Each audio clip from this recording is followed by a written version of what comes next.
বন্ধুরা সব কেমন আছেন? আশা করছি ভালোই আছেন।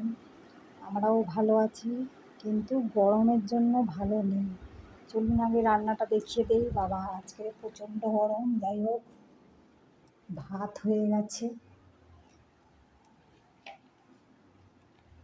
একটু শশা কেটেছি। লেবু খাবে না বলেছে, এই জন্য লেবুটা আর কাটিনি। আচ্ছা, লাইটটা জ্বালাই। গরমে আর লাইটও জ্বালাতে ইচ্ছে করছে না।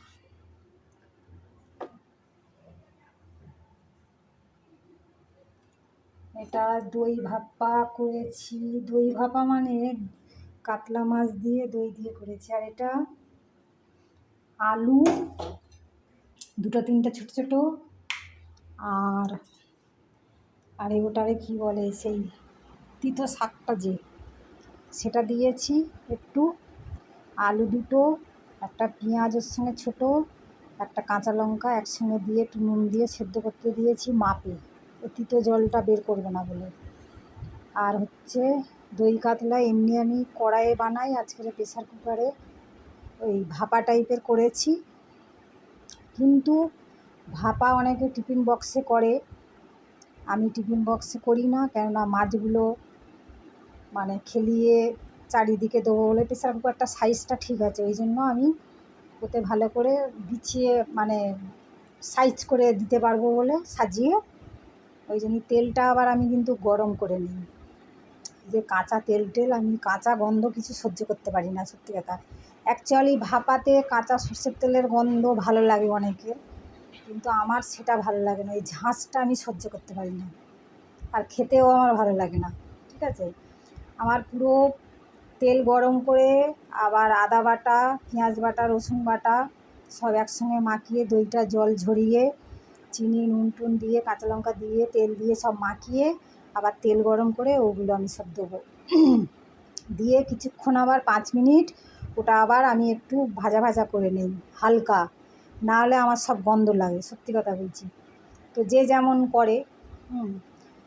তো যাই হোক, দিয়ে আবার জল অল্প একটু দিয়ে প্রেসারের যে ওই এটা, আরে প্রেসার কুকার বসিয়ে দিয়ে যে তোমার সিটিটা পড়বে, ওটা 2 মিনিট 3 মিনিট রেখে আমি আবার কী করি, ওই সিটির ওইটা খুলে দিই।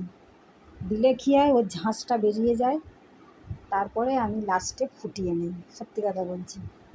তো জানি না, এরকম করেই খাই আমি। তো যাই হোক, প্রচণ্ড গরম পড়েছে, আর এই তিতো শাক আলু টালু দিয়ে একটু মাখাবো। এইগুলো কথা, আর কিচ্ছু করিনি। ওই দুটো গরমের মধ্যে কালকে 3-4টে করেছি, আজকের ইচ্ছে নেই। তো যাই হোক, যারা আমার গুরুজন অনেক প্রণাম নেবেন, যারা আমার ছোটো অনেক ভালোবাসা নিও, যারা আমার ভিডিও দেখেন না দেখেন অনেক ভালোবাসা রইল। তো গরমে তারপর আমার ননদ ডাকছিল, সব কি 35 টাকার হরেক মাল, 35 টাকার সব প্লাস্টিকের ওইগুলো। ওই ভাগনার বউ আছে, ও সব কিনছিল, বলে এসে তুমি তো ভালোবাসা এগুলো দেখতে কিনতে। আমি বলি আমার এক গাদা আছে, গেলেই আমার দেখলেই আমার কিনতে ইচ্ছে করবে, আমি কিনবো না। তো ডাকছে, আমি গেছি, ওরা সব ঝুড়ি ডাব্বা নিয়েছে, আমাকে বলে আমি পয়সা দিচ্ছি নাও। আমি বলি না না বাবা, ঘরে বলে আমি তো জানি তোমাদের আছে, তাও তুমি পছন্দ করো নাও। আমি বলি আমি কিচ্ছুটি নেবো না। তারপরে একটু গল্প টল্প করে আবার বলে চা খাও। আবার বাইরে ছিলাম, আবার বাড়ির ভেতরে গেলাম, সেখানে আধ ঘন্টা কাটিয়ে দিলাম। আসলাম, এসে আমি জলখাবারও খাইনি পুজো দিয়ে, মানে চা বিস্কিট খেয়েছি খালি। এসে আবার 1 গ্লাস দুধ আর 2টো ক্রিম কেক আর বিস্কিট খেয়েছি। তো যাই হোক, খেয়ে দিয়েই কাজে লেগে গেছি। এখন রান্না শেষ, রান্নাঘর পরিষ্কার করে নিয়েছি, ঘরটা ঝাড়ু দেবো।